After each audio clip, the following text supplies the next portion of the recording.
7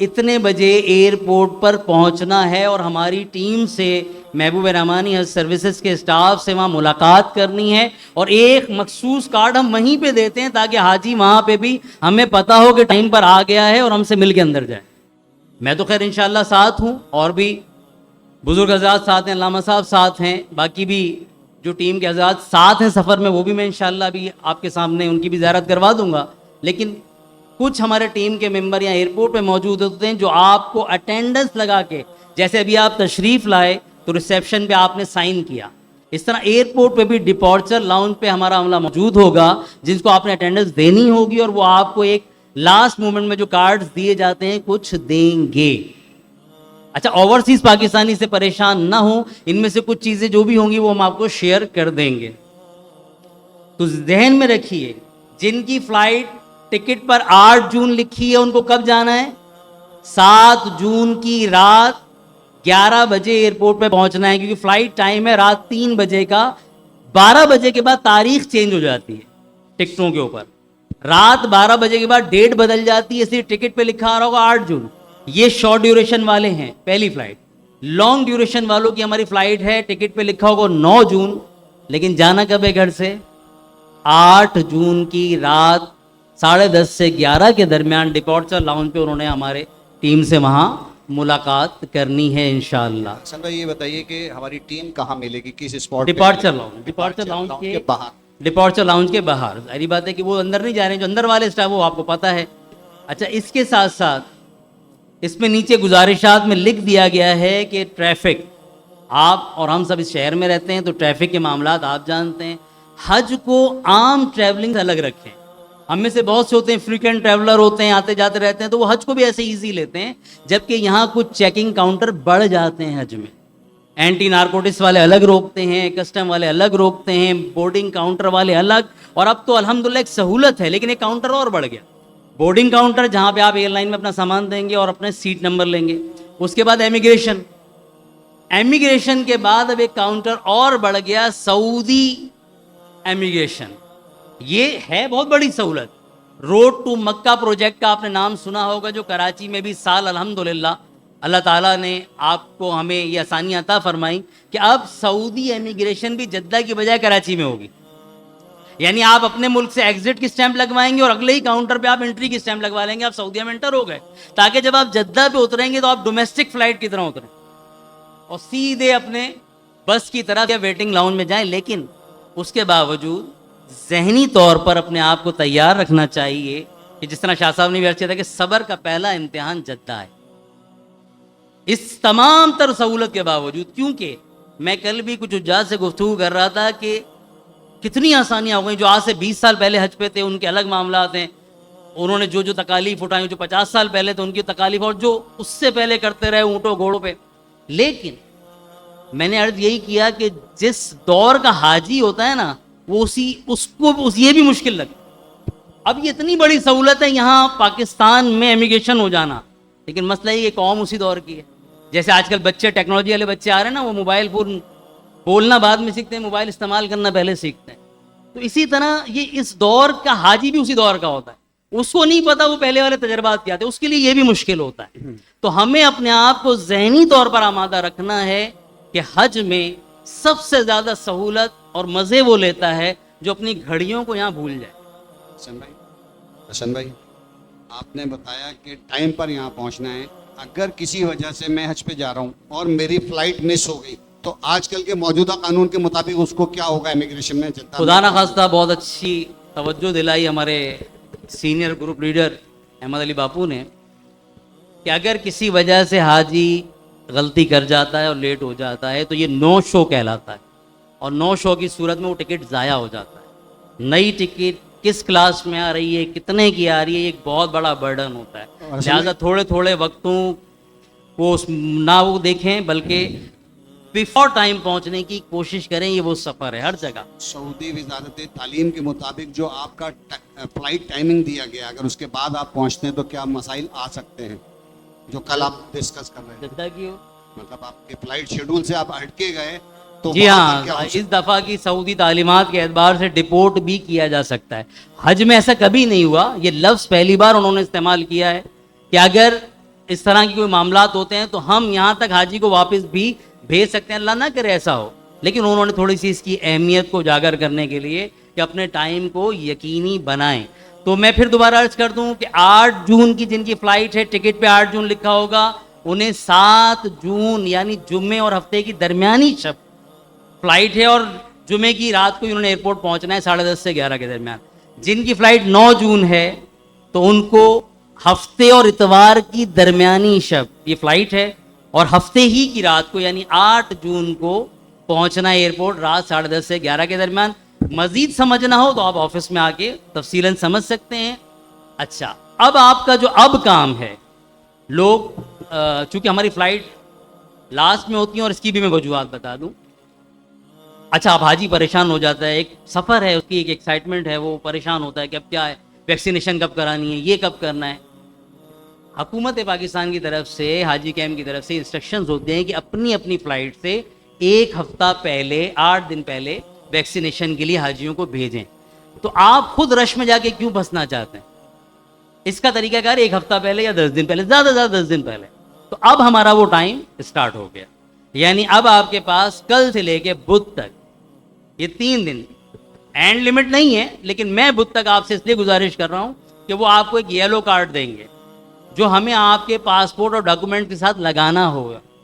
تو آپ ہمیں 27, 28, 29 ان 3 دنوں میں یقینی بنائیں کہ آپ حاجی کے ہم جا کے اپنی ویکسینیشن کروا لیں. اس کے پرائس اس پیکیج میں شامل ہوتے ہیں, آپ کی حج اپلیکیشن میں وہ کٹ چکے ہیں. وہ 3 سے 4 ویکسینیشن ہوتی ہیں, اس میں پولیو ویکسین ہے, گردن توڑ بخار کے ٹیکے ہیں, یہ لگوانے ہوتے ہیں, اور وہ ایک کارڈ جاری کریں گے آپ کو. وہ کارڈ آپ کو آفس میں ہمیں دینا ہوگا تاکہ اس کے بعد آپ کی باقی دستاویزات کو مکمل کیا جائے گا. تو یہ اچھا, اس کے لیے آپ کو کسی کی ضرورت پڑے گی حج اپلیکیشن فارم کی. واٹس ایپ پہ اکثر حجاج کو شیئر کر دیے تھے اس کو ویریفیکیشن کے لیے کہ کوئی غلطی وغیرہ ہو تو درست کر لیں. لیکن اگر پرنٹ آؤٹ نہیں ہے تو یہاں پرنٹ آؤٹ موجود ہیں کاؤنٹر پہ. آپ ریسیپشن سے اپنے حج اپلیکیشن فارم کا پرنٹ آؤٹ بھی لے جائیے تاکہ آپ کو حاجی کیمپ میں اس پرنٹ آؤٹ پہ وہ ویکسینیشن کر دیں گے. کوئی چارجز آپ سے نہیں لیں گے. صبح 9 سے 4 بجے تک پورا ہفتہ ویکسینیشن ہوتی ہے, ہفتہ اتوار کو بھی ہوتی ہے. تو آپ جا کے یہ ویکسینیشن کا معاملہ اپنا کروا لیجئے لازمی. اس کے بعد ایک اسٹیپ ہے, جب آپ ایئرپورٹ پہنچ گئے, اب اگر آپ کسی سرکاری ادارے میں ملازم ہیں تو لازمی یاد رکھیے کہ آپ کو NOC چاہیے ہوگی ایئرپورٹ پہ.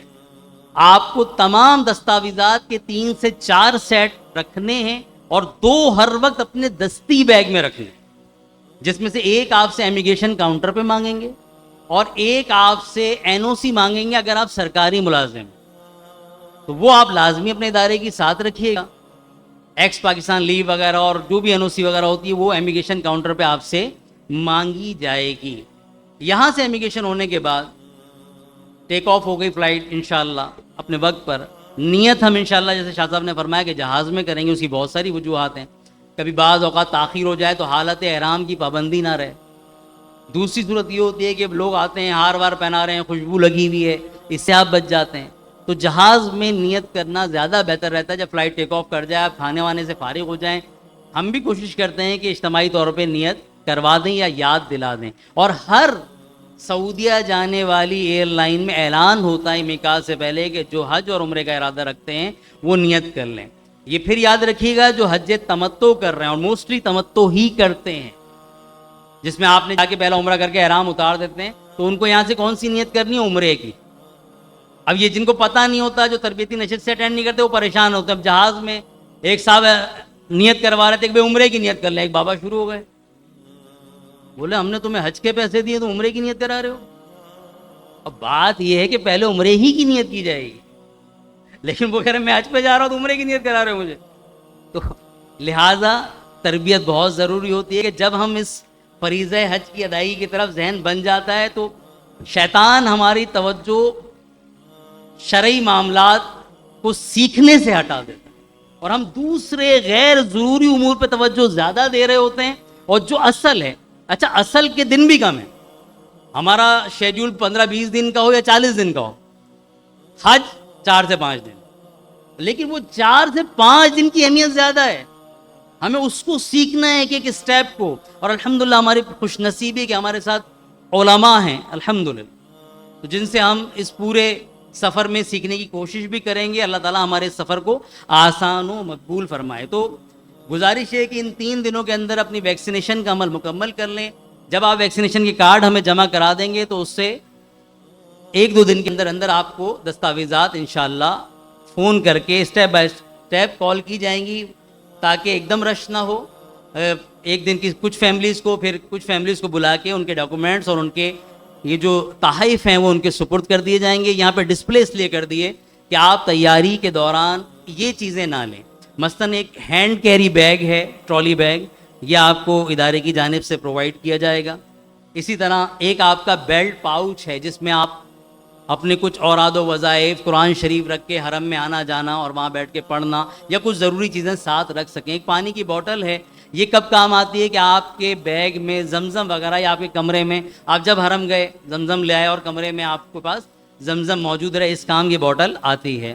تو یہ چیزیں انشاءاللہ تعالیٰ جب آپ ویکسینیشن کی کارڈ جمع کرائیں گے اس سے اگلے 1 سے 2 دن میں آپ کو کال کر کے آپ کے ویزے، آپ کے ٹکٹس اور آپ کے یہ تحائف انشاءاللہ ادارہ آپ کو دے گا. اچھا، اب یہاں سے پہنچ گئے جدہ. سب سے بڑی سہولت میں نے آپ کو عرض کر دی کہ جدہ امیگریشن آپ کا ہو چکا ہے. وہاں اتر کے انشاءاللہ آپ ڈومیسٹک حاجی کی طرح اتریں گے. وہاں پروسیس کیا ہے کہ عموماً وہ ویٹنگ لاؤنج میں لے جاتے ہیں اور ہر ملک کے حاجیوں کو ایک طرف بٹھا دیتے ہیں. اس کے بعد بسز کا سسٹم ہوتا ہے. یہاں خصوصاً اوورسیز پاکستانی جو سن رہے ہیں وہ توجہ دیں میری اس بات پر کہ حاجی سوچ رہا ہوتا ہے کہ میں عربی میں اس کو سمجھا دوں، بھائی ٹوٹی پھوٹی انگلش میں سمجھا دوں، اردو میں سمجھا دوں، مختلف اپنی کوشش کر رہا ہوتا ہے کہ یہ ہمارے جلدی بس میں بٹھا دے. دھیان دیجیے گا، آپ یہ ایسا خودکار نظام ہے بحمدی تعالی، اتنا اچھا سسٹم ہے کہ کوئی گونگا ہو، نابینا ہو، زبان نہ آنا بہت دور کی بات، بولنا ہی نہیں آتا، وہ نابینا ہے، گونگا ہے، اگر وہ جدہ ایئرپورٹ پہ اترا ہے حج عمرہ ویزا پر تو وہ کہاں کہاں جانا ہے، اس کے ویزے کا بار کوڈ سب انہیں بتا رہا ہے، سب پتہ ہے ان کو. آپ کو جدہ سے کس بس میں کس مکتب معلم کے پاس بھیجنا ہے، اس معلم کو پتہ ہے آپ کی بلڈنگ کہاں ہے اور آپ مکہ میں کب تک ہیں، آپ کی ایئر لائن کون سی ہے، مدینہ آپ نے کب جانا ہے اور مدینہ سے واپسی آپ کی کب ہے. آپ کو کچھ بولنا نہیں آتا تو بھی اس کو پتہ ہے. اب ہمارے لوگ پریشان کہاں ہو رہے ہوتے ہیں کہ ٹائم لگ رہا ہے، 2 گھنٹے ہو گئے. ٹائم لگتا ہے. حج میں اصل چیز جس کے لیے ہمیں اپنے آپ کو تیار کرنا، ایک چلنے کے لیے اور ایک وقت لگتا ہے اپنے آپ کو بار بار یہ بات سمجھانی ہے اور اس میں کہیں اپنے آپ کو اضطراب کا شکار نہیں ہونے دینا.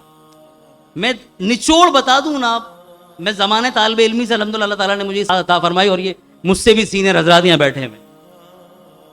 نچوڑ یہ ہے کہ نہ آج تک کوئی گما ہے نہ کوئی غلط گیا ہے. مزے میں وہ رہا ہے کہ جس نے اپنے آپ کو پرسکون رکھا اور اپنے آپ کو حالات پہ چھوڑ دیا. سب کام ہوتے رہتے ہیں. پریشان کون ہوتا ہے؟ جو گھبرا رہا ہے، اضطراب کا شکار ہے. اب وہ اس کو رش میں بھی پریشان ہوگا، وہی بھگدڑ میں بھی پریشان ہوگا. جو اطمینان کی کیفیت والا ہوتا ہے نا وہ سائڈ پہ ہو جاتا ہے. رش ہے، ایک طرف ہو جاؤ، بیٹھ جاؤ. ایسا ہوا مینا میں بزرگ حجاج کو رستہ نہیں مل رہا. ابھی تو یہ موبائل اور لوکیشن کا دور ہے، اس سے پہلے کی بات کر. ایون کہ میرے والد صاحب ایک مرتبہ عرفات سے واپس آ رہے گم ہو گئے اور بہت باہمت موجود تھے، ابھی یہی ہیں، اسٹیج پہ بیٹھے تھے.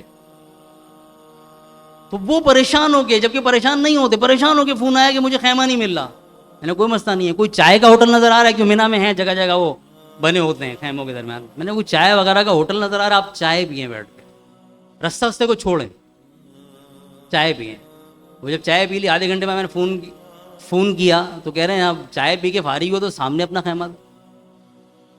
ہوتا کیا ہے، آدمی پریشان اور اضطراب کا شکار ہو کے خود گھبرا جاتا ہے.